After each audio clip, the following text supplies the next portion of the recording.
Según Génesis 47, 12, 27, durante la sequía en Egipto, José almacenó y preservó el alimento. Para subsistir, la gente tuvo que venderlo todo y, al fin, incluso a sí mismos. Ese es el precio de vencer. Así es en este tiempo del fin, donde conseguir el alimento para entrar al reino y conquistar nuestra tierra, que es Cristo, formado en nosotros, nos costará renunciar a todo, incluso a nuestra propia vida. Pero a cambio de nuestro todo, tendremos su todo y reinaremos con él. Con ustedes, José.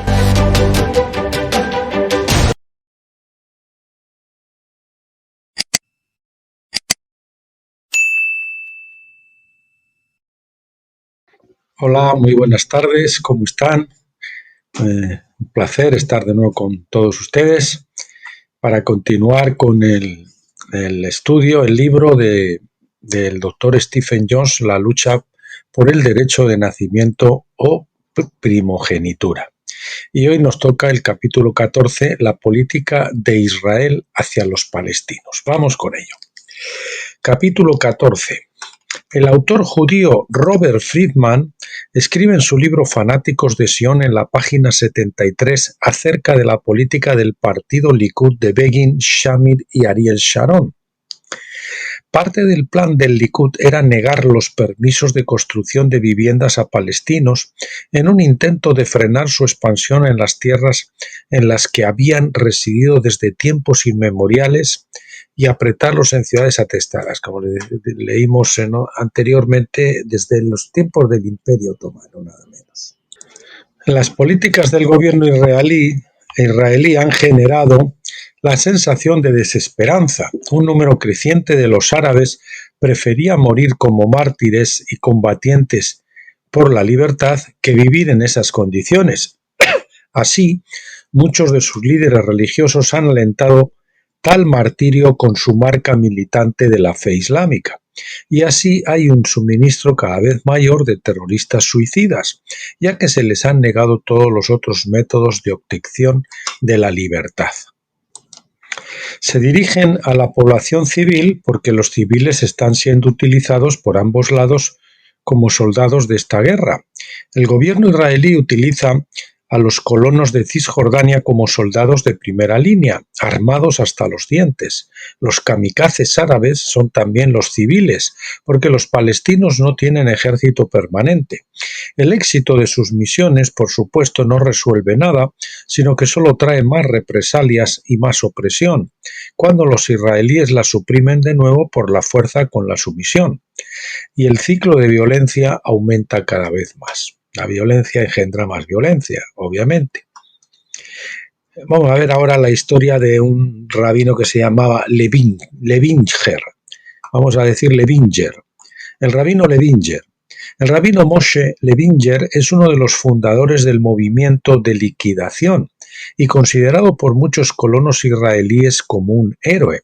Su actitud y acciones hablan por sí mismos. En las páginas 6 a 8 de Fanáticos de Sion, el autor judío Robert Friedman cuenta la historia de Abdul Rahman Shamua, quien se convirtió en el objeto de la ira de Levinger, después de que la hija del rabino fue objeto de burlas de las niñas árabes. Una cosa de niños.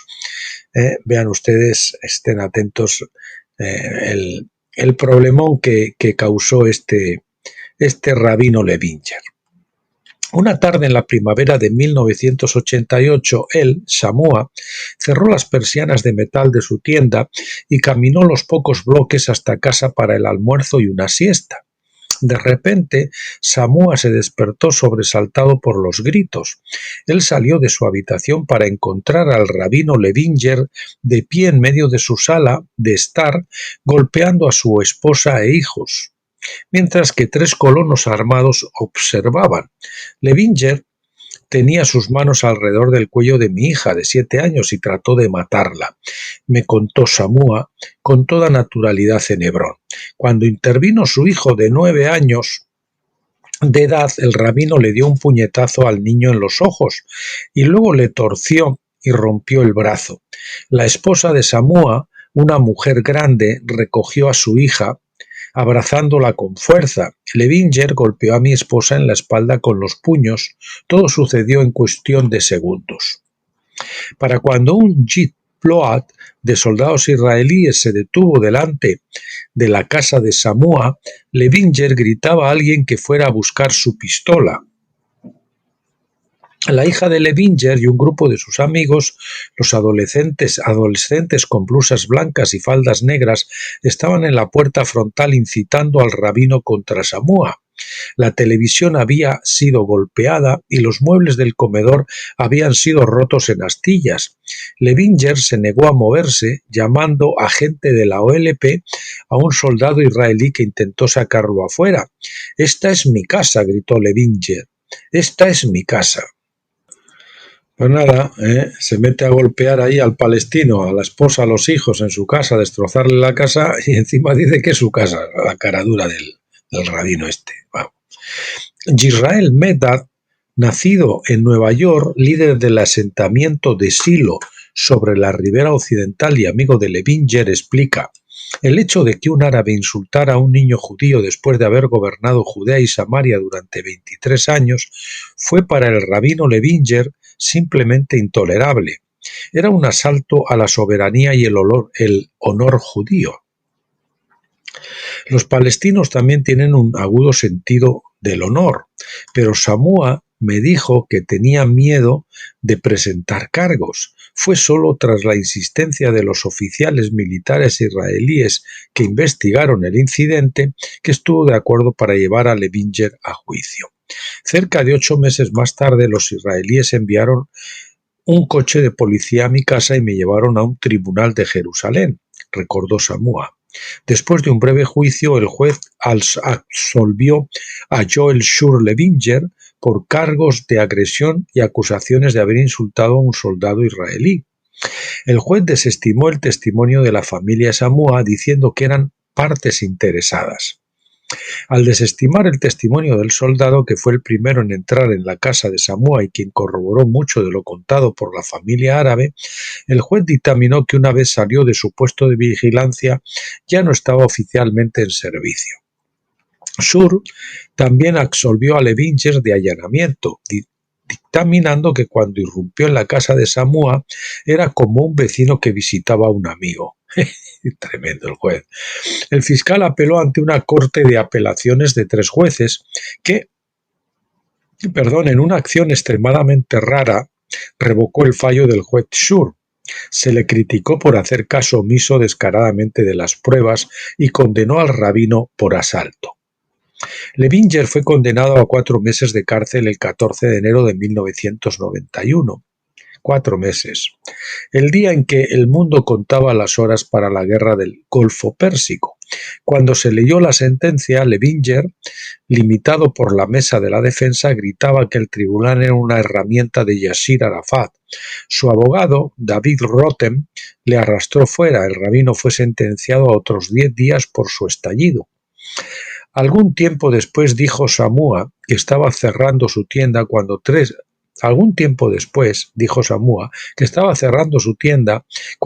fornidos colonos vistiendo yarmulques de punto y blandiendo palos lo golpearon hasta dejarlo inconsciente. Hubo un tiempo en el que el rabino soltó los Doberman sobre los manifestantes árabes, y allí estaba esa tarde salvaje junto a un baleado propietario árabe de zapatería en un ataque de histeria.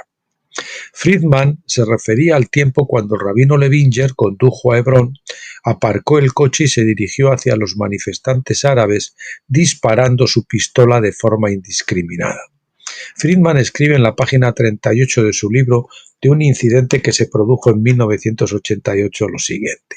Ibrahim Bali, un árabe vendedor de textiles, estaba comprando zapatos nuevos para su hija cuando escuchó los disparos.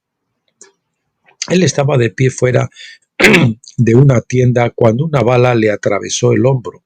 Una bala también atravesó en el pecho de Kayel Salat, que estaba a punto de cerrar las persianas metálicas de su tienda de zapatos. El comandante de la compañía del ejército israelí, que fue testigo del tiroteo,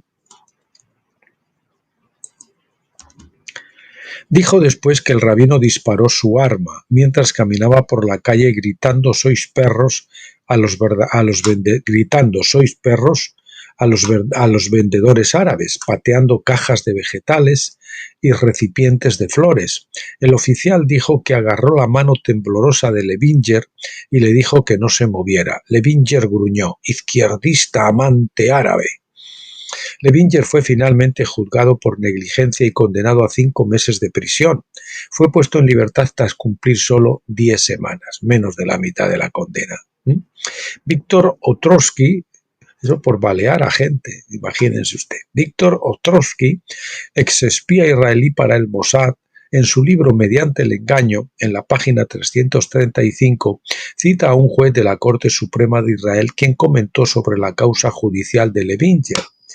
Hein Cohen, un juez retirado de la Corte Suprema de Israel, dijo: «Por la forma en que la situación va ahora, yo tendría miedo de decir hacia dónde vamos. Nunca he oído hablar de alguien que fuera juzgado por negligencia después de disparar a alguien a sangre fría. Probablemente me estoy haciendo viejo». Irónicamente, dijo el juez, ¿no? Por lo menos parece que este era honrado, que estaba retirado. Friedman registra en la página 39 de Celotes para Zion, cita palabras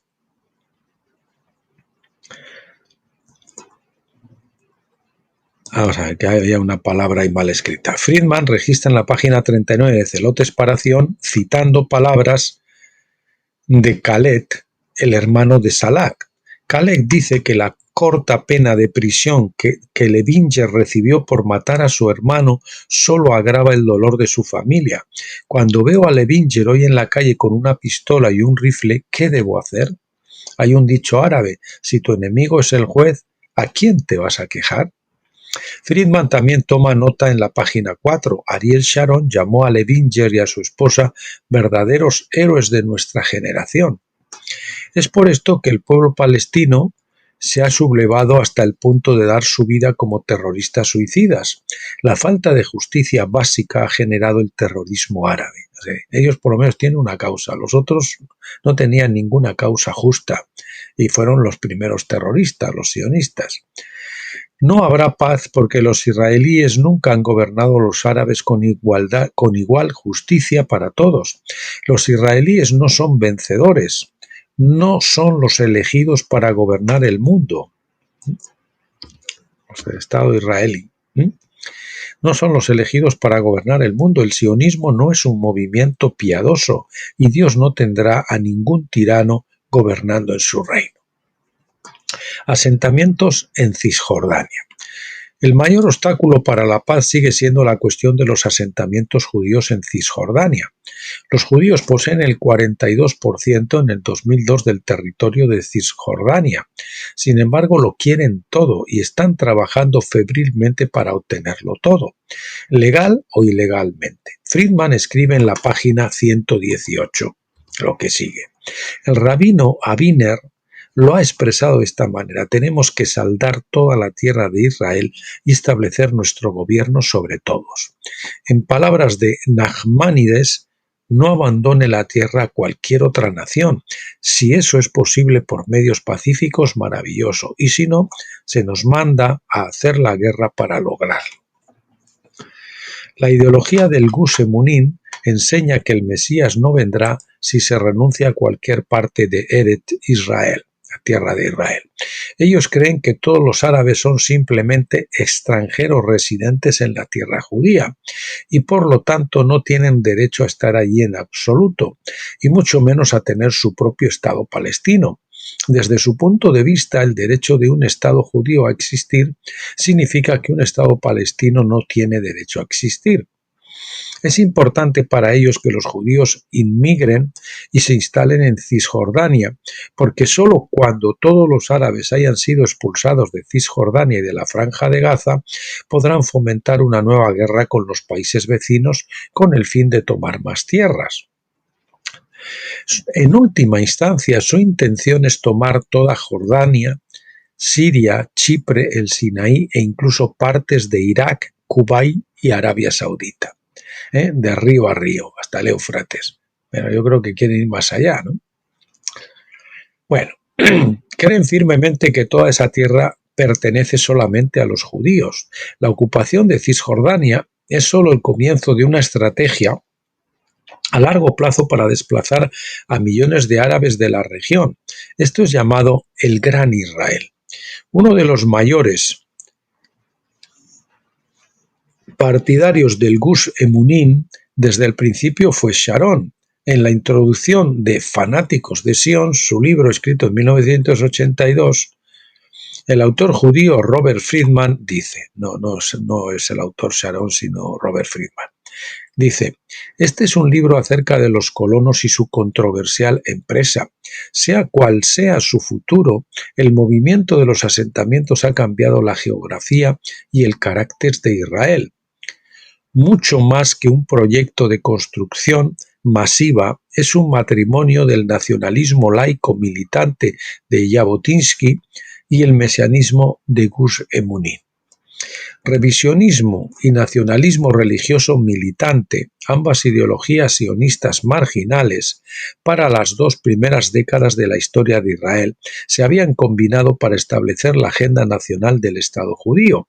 Y si el trabajo se tambalea y el Likud vuelve al poder, puede no haber vuelta atrás. Los herederos de Jabotinsky y de los celotes que lucharon contra los romanos habrán triunfado sobre la idea sionista liberal, los árabes palestinos y el proceso de paz naciente. Entonces 4 millones de judíos descartarán definitivamente a 2 millones de árabes palestinos hostiles y Belfast parecerá como Disneyland.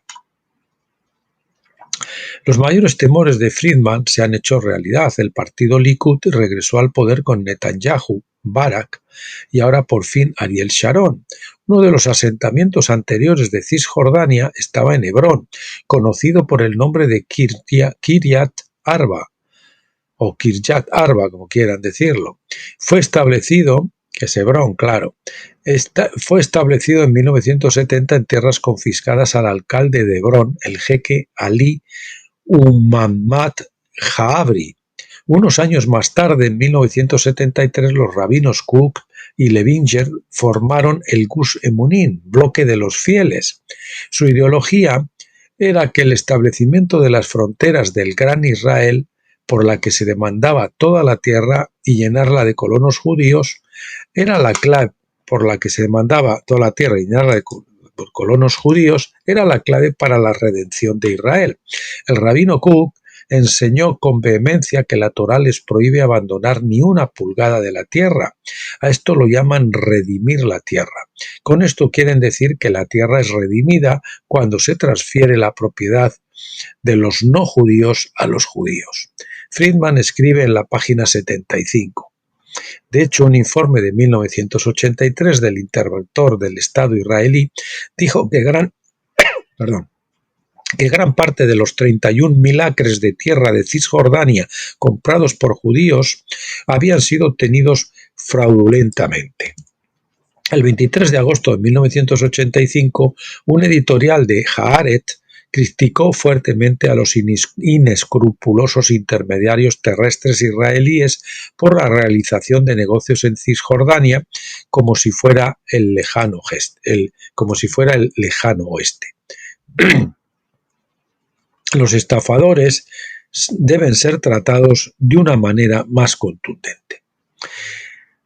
The New York Times informó el 20 de agosto de 1985 que Shamir había ordenado a la policía no mirar demasiado profundamente en los casos de fraude de la tierra de Cisjordania, diciendo, según el periodista del Times, que se necesitaban una cierta cantidad de juegos de manos para obtener tierras de los árabes. Redimir la tierra de Israel a menudo requeriría dispositivos astutos y difíciles, dijo Shamir, aquí falta la H, en un discurso más o menos al mismo tiempo. Consideremos el caso de Moshe Zar, amigo de Ariel Sharon, un judío iraní que es uno de los mayores traficantes de tierras en Cisjordania. Friedman escribe de él en la página 20. Los residentes de la cercana aldea árabe de Jin Safut dicen que han presentado cientos de quejas en su contra en un tribunal de Nablus o de Nablus, no sé cómo se dirá, por las transacciones fraudulentas de tierras. Cuando Zar se trasladó aquí, él era muy dulce, muy agradable y nos ofreció un montón de dinero por nuestra tierra, me dijo un residente Jinsafut. Cuando dijimos que no, siguió persistiendo. Por último, acabó apareciendo en nuestro campo con hombres armados, una excavadora y un trozo de papel que decía que la tierra era suya. ¡Qué maneras! Zar también era miembro de una organización terrorista judía llamada la Makteret, que quiere decir la clandestina. Este grupo fue fundado principalmente para trazar la destrucción de la cúpula de la roca. O sea, ya saben, la mezquita árabe que está en donde estuvo situado el templo. Su principal ideólogo era Yehuda Etzion, cuyo padre, Abraham Mint, luchó en el Irgun bajo Begin en la década de 1940. El 2 de junio de 1980, sus cohortes aparejaron una bomba a un coche propiedad del alcalde de Nablus, Basan Shaka. El alcalde perdió las piernas en la explosión. Otros de la organización aparejaron una bomba al Cadillac del alcalde de Ramallah, Karim Khalif, que perdió un pie en la explosión. También aparejaron una bomba en el campo de fútbol de Hebrón y en una mezquita, hiriendo a escolares árabes y adultos. El primer ministro Begin se negó a hacer nada al respecto porque él profusamente había apoyado al Gush Emunim. Pero finalmente, el 26 de abril de 1984, los terroristas judíos fueron sorprendidos en fragante. 3 de ellos, entre los cuales estaba el hijo político del rabino Levinger, aparecieron bombas a 5 autobuses de Jerusalén Este.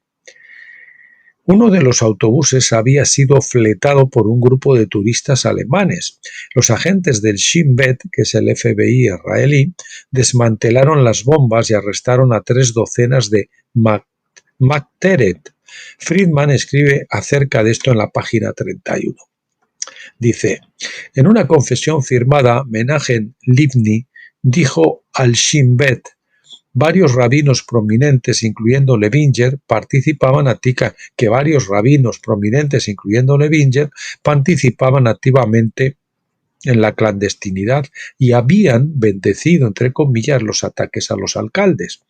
Después de recuperarse de la conmoción por las detenciones, los simpatizantes de Gush Emunim establecieron un marco jurídico de recaudación de fondos, principalmente con donaciones judías estadounidenses, recogidas por el rabino Weiss, que recaudó más de $100,000, aproximadamente $75,000 de esa suma fueron donados por Charlie Foss, anciano judío de Florida, que había sido recaudador del mafioso Meyer Lansky. Aunque en 1985 se encontró culpables a los autores y las condenas variaron de entre 4 meses y la cárcel de por vida, el Tribunal de Jerusalén también dejó constancia de que estos hombres debían ser reconocidos por su espíritu pionero e historial de guerra. Shamir comenzó el día siguiente a presionar por clemencia. Friedman, página 32. Para el año 1992, todos esos terroristas judíos estaban libres. Fíjense. Qué bonito. La Liga de Defensa Judía, otra organización, la JDL, la Liga de Defensa Judía. La JDL fue fundada en 1968 por el rabino Meir Kahane y Morton Dolinsky. O sea, Kahane, el rabino, que vamos a llamarle Kahane, Meir Kahane, y Morton Dolinsky. Friedman cuenta la historia en las páginas 48 a 49. Kahane y Dolinsky se reunieron de nuevo en 1967 en Laurelton, Queens. Los negros estaban empezando a moverse en el tranquilo y arbolado barrio predominantemente judío de clase trabajadora.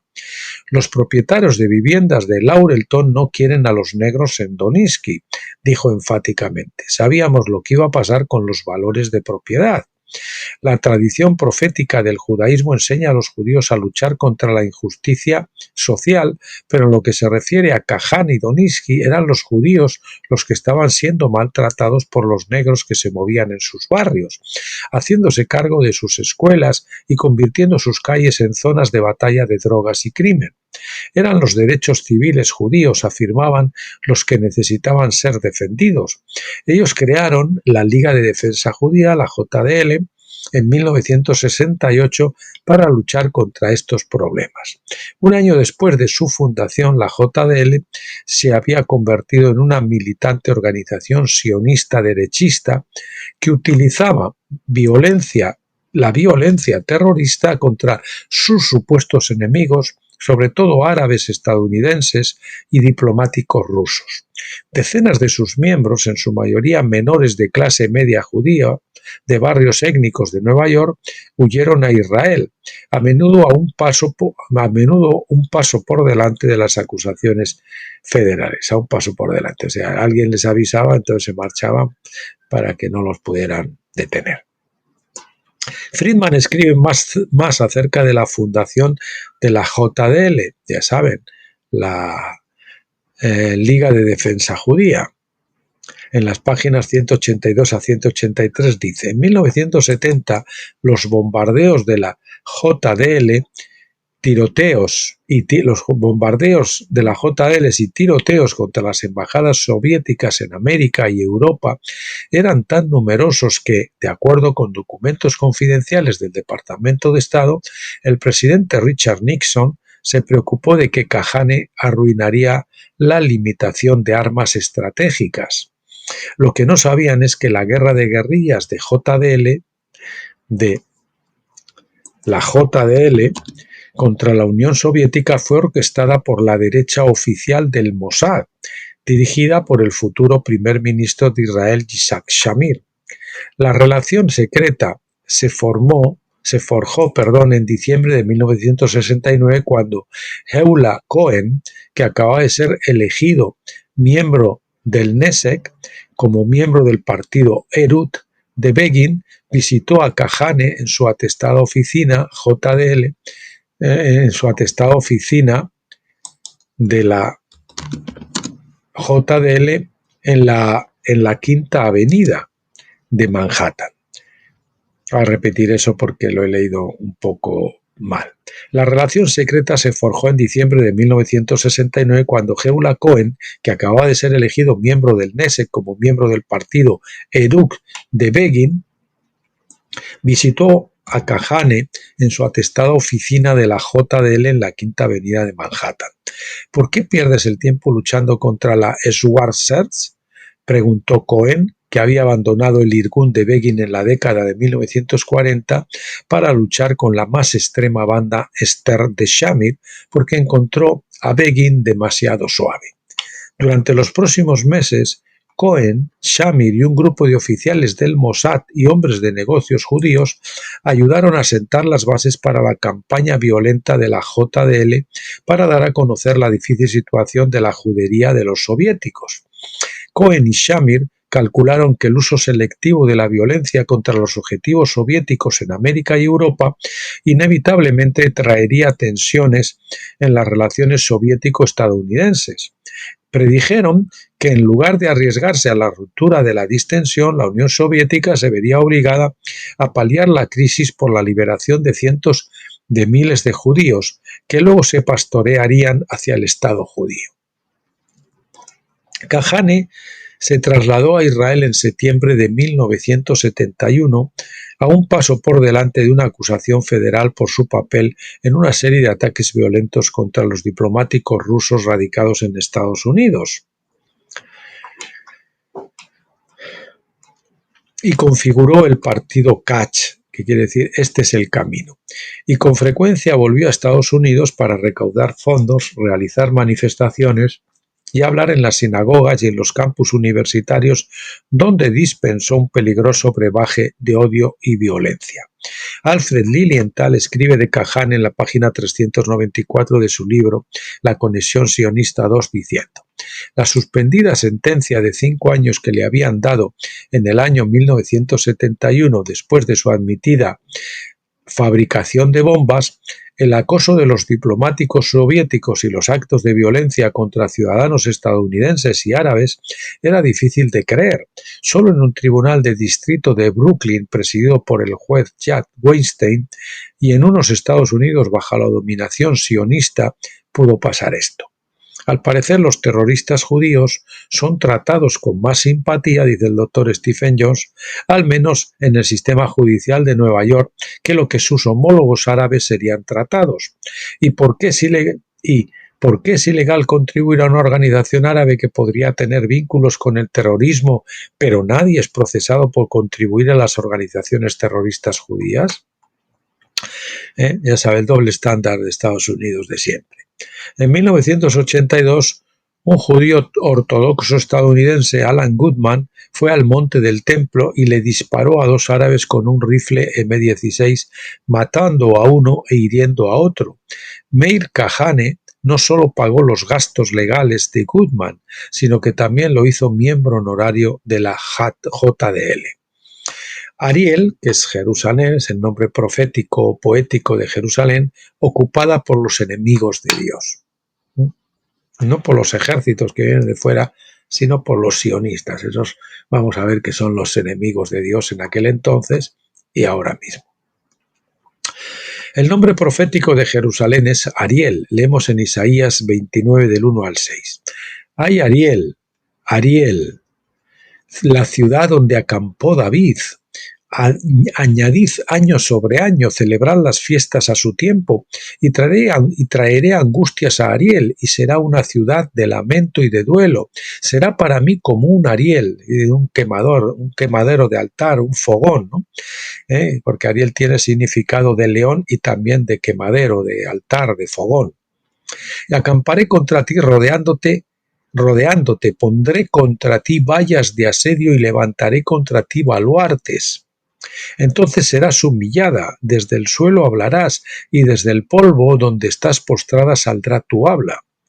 Tu voz será también como la de un espíritu de la tierra, y desde el polvo susurrará tu habla. Pero la multitud de tus enemigos será como polvo fino, y la multitud de los crueles como paja que se va volando.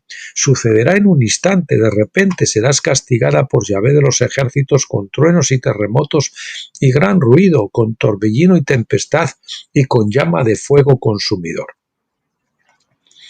Dice el doctor Stephen Jones, ¿quiénes son los enemigos de Jerusalén que han llegado al campamento en la ciudad donde acampó David? Se ha asumido que Dios estaba hablando de la destrucción de los enemigos no judíos que habían venido contra Jerusalén, pero eso simplemente no es verdad. Dios no dijo que Él salvaría a los judíos de la aniquilación en Jerusalén. Él estaba hablando de la misma Jerusalén que sería librada de los enemigos de Dios, que estaban dentro de Jerusalén. Los sionistas, quienes son los enemigos declarados de Jesucristo. Jesús contó una parábola acerca de sus enemigos en Lucas 19 del 12 al 27. La parábola se refiere a un hombre noble que obviamente era el mismo Jesús. El versículo 12 dice, un hombre noble se fue a un país lejano para recibir un reino para sí y después volver. Antes de ir al país lejano, el cielo, el noble dio a sus siervos diversas cantidades de dinero con la sentencia: haced negocios con esto hasta que yo vuelva. Los siervos eran los que le servían, es decir, los higos buenos, los creyentes cristianos. Además de los siervos de la parábola, también estaban los ciudadanos. Estos son los ciudadanos del reino, es decir, los ciudadanos de la nación de Judea y Galilea en tiempos de Jesús. De estos ciudadanos, Jesús dice en el versículo 14, pero sus conciudadanos le aborrecían y enviaron tras él una embajada diciendo: no queremos que éste reine sobre nosotros. Jesús llegó a esta cita de 1 Samuel 8:7, donde el pueblo había exigido un rey para gobernar sobre ellos. Dios le dijo a Samuel: escucha la voz del pueblo en cuanto a todo lo que dicen, porque no te han desechado a ti, sino a mí me han desechado para que no reine sobre ellos. Cuando el noble en la parábola volvió del país lejano, Lo primero, recompensó a sus siervos a quienes el dinero se les confió, antes de tratar con los ciudadanos que lo odiaban. Algunos de los siervos habían aumentado su dinero comerciando lícitamente, es decir, comprando y vendiendo cosas de valor. Uno de los criados, por supuesto, fue impulsado por el miedo, pensando que su amo era un hombre duro e injusto. Los versículos 20 y 21 dice: y vino otro diciendo: Maestro, he aquí tu mina, que he tenido guardada en un pañuelo, porque tuve miedo de ti, porque eres un hombre severo, que tomas lo que no pusiste y siegas lo que no sembraste. En otras palabras, el criado creyó que el hombre noble Jesús era un ladrón. Cualquier hombre que siega en el campo de otro hombre es un ladrón. El noble le dijo a este siervo en el versículo 23: entonces, ¿por qué no pusiste el dinero en el banco y al llegar lo hubieras recibido con los intereses? Jesús no nos estaba enseñando que él había quitado la ley que prohíbe el cobro de interés por el dinero, como muchos han enseñado. Él estaba diciendo al siervo: si de verdad pensabas que yo era un ladrón, entonces, ¿por qué no pusiste mi dinero en el banco y así podría haber robado, o sea, continuar robando a los demás mediante la recaudación de los intereses? En otras palabras, Jesús afirmó que la recaudación de intereses sobre el dinero es un robo.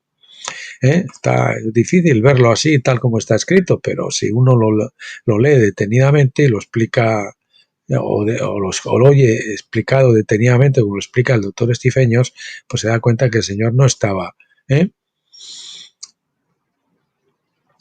aprobando con el cobro de intereses, sino todo lo contrario, lo estaba condenado. El Señor no aprobó la usura.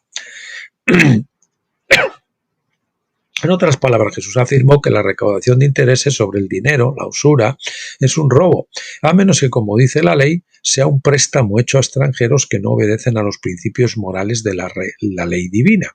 Finalmente, Lucas 19:27 dirige nuestra atención a los ciudadanos que no querían que el Mesías reinara sobre ellos.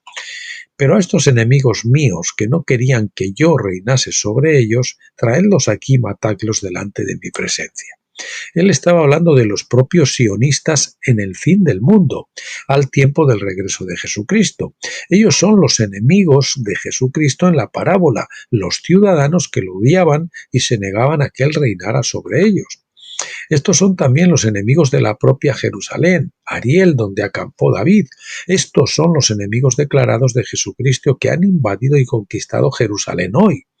Jesús les dijo: traedlos aquí y matadlos en mi presencia. ¿Dónde es aquí?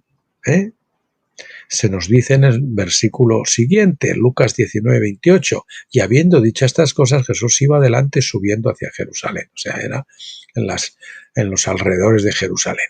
Está claro por esta profecía que Jesús profetizaba sobre el regreso de los ciudadanos de Judá a la zona de los alrededores de Jerusalén, pero el propósito de su regreso no es para ser bendecido, sino para ser asesinados por negarse a permitir el reinado del Mesías sobre ellos.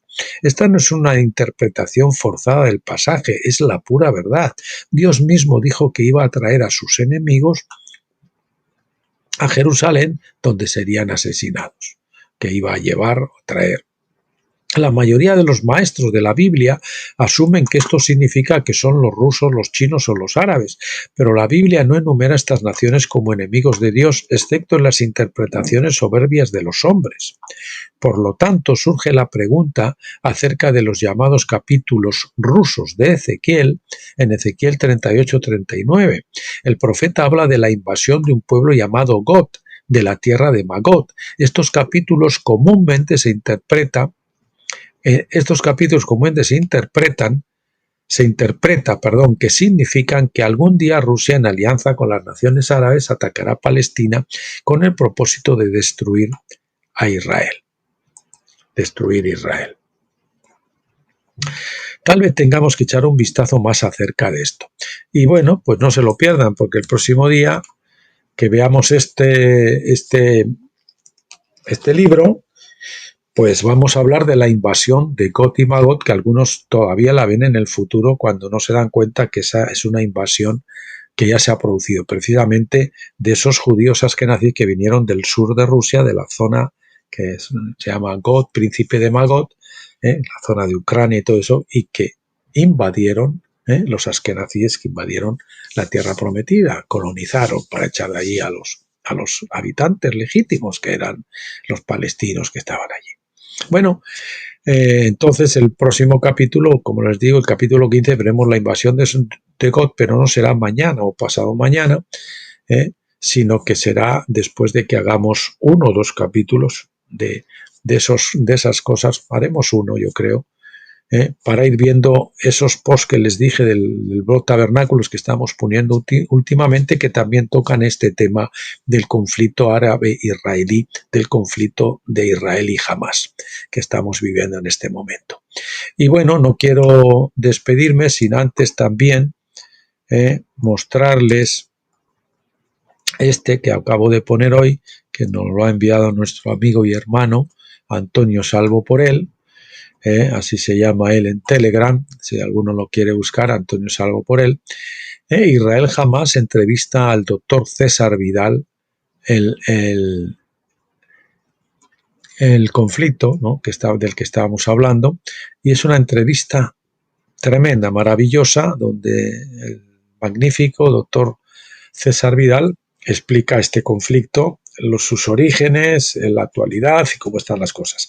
Y es una coincidencia plena con lo que opina al respecto el doctor Stephen Jones. Y habla también de otras locuras de la teología que nos enseñaron con respecto a la semana 70 y con respecto a ciertas cosas que conviene que tengamos muy en cuenta para que no sigamos en el error, porque algunos, como dicen, les han dicho sobre la venida del Señor, no sé qué y no sé cuánto, tropecientas veces, y no espabilan, les han engañado, ¿no? Y también cuenta el doctor César cómo todo esto, este engaño dispensacional sobre el sionismo, viene de la Viva Scofield, que fue financiada por los judíos, por los sionistas, con unas interpretaciones completamente escatológicas fuera de lugar, y también por Nelson Darby, que fueron los dos que hicieron que estos tremendos errores se metieran en la iglesia y que algunos no espabilan. Y bueno, nosotros ya sabemos por qué, lo hemos explicado en estos vídeos que hemos estado grabando, así como el pueblo judío, incluso los primeros cristianos, cegados todavía por el judaísmo y los judaizantes y todo eso, que se negaban a abandonar el templo y el judaísmo, todo, pues hasta que no vino la destrucción del templo, se vieron un golpazo fuerte, pues no despertaron y renunciaron ya al judaísmo y dijeron que el cristianismo es una cosa completamente diferente. No es que se acaba la ley, el espíritu de la ley continúa y se cumple, y es lo que seguimos, el espíritu de la ley, porque la ley es espiritual, pero sí los ritos y ciertas cosas. Entonces ahí despertaron, ¿no? Entonces ya se acabó ese problema, por lo menos por un tiempo, de los judaizantes. Y ahora lo mismo, los judaizantes de hoy son los cristianos cegados, como estaba cegado Isaac cuando bendijo a Jacob. Ahora pues están bendiciendo los cristianos a Edom, porque no saben que Edom es el sionismo y que está mezclado con la judería, y entonces cegados, la iglesia laodicea, que es ciega, desventurada, pobre y desnuda, como ustedes saben, pues está haciendo el papel de Judas, bendiciendo a los enemigos de Cristo. Y nada, pues hasta que no venga la destrucción del templo de Jerusalén y de la ciudad de Jerusalén, tal como está profetizada por Jeremías y por Isaías y demás, será probablemente una destrucción nuclear, pues no van a despertar. No van a despertar. El velo va a tener que ser corrido a través de una fuerte sacudida. Bueno, simplemente hacemos estas advertencias para que el que por la gracia de Dios lo escuche y despierte, pues pueda salir de ahí cuanto antes. Bueno, pues eso es todo. Gracias por acompañarme. Espero que estos estudios los estén bendiciendo, les estén abriendo los ojos, y nada, pues les emplazo para que me acompañen mañana o pasado mañana para continuar con este conflicto árabe-israelí. Hasta entonces, pásenlo bien.